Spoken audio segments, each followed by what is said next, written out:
እኔ በኢየሱስ ስም የተጠመቅኩት በ2014 ላይ እንዲያጋጣሚ ሆኖ እንግድነት ሄጄ ነበር። ከዛ ሐዋርያዊት ቤተክርስቲያን ምን አይነት እንደሆነች ምን እንደምታስተምር እውነት ለመናገር አላውቅም።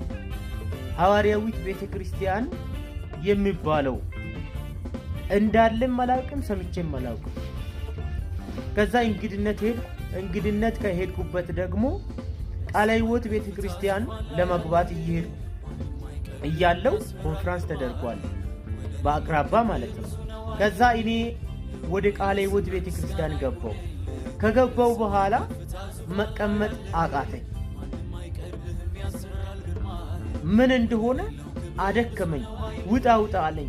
ከዛ በኋላ ወጥቼ ቤት ለመሄድ ወስኜ ነው የወጣሁት። ከዛ በኋላ ቤት ለመሄድ ወስኜ ወጣሁ።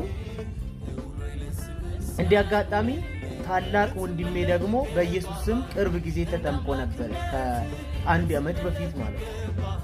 ከዛ እሱ በበር ላይ ቆሞ ነበረ። እሱ ጠይቀኝ፣ የት ልትሄድ ነው ብሎ ሲጠይቀኝ ቤት ልሄድ ነው ሊተኛ ነው ብዬ ተናገርኩ።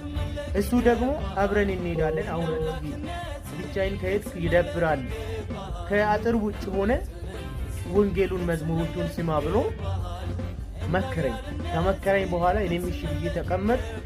ስለ ቅድስና እየተሰበከ ነበር። ከዛ ሰማው፣ ውስጤ ተቀበለ። ቀረብ አልኩ፣ ገባው። በቃ ውስጤ ተከፍቶ ነው እየሰማው ያለው። በጣም ነው ደስ የሚለው። ከዛ እኔን የገረመኝ እንድመለስ ያደረገኝ ምን መሰላችሁ? ወንድሞች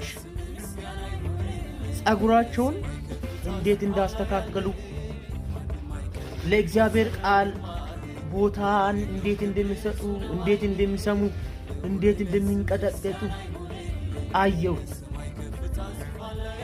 እህቶቻችን ደግሞ በጣም ነው የምትገርሙት።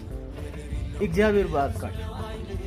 እኔ እንደም ፈልጌ ነበረ፣ ጆሮ ጌጥ የለም እንዴ፣ ሱሪ የለም፣ ቀለም የለም ብዬ በቃ በሌላ ቤት እምነት የሚደረገውን ነገር ሁሉ እየፈለግኩ ነበር፣ ግን አላገኘው። በእውነት ይሄ ህዝብ የእግዚአብሔር ህዝብ ነው ብዬ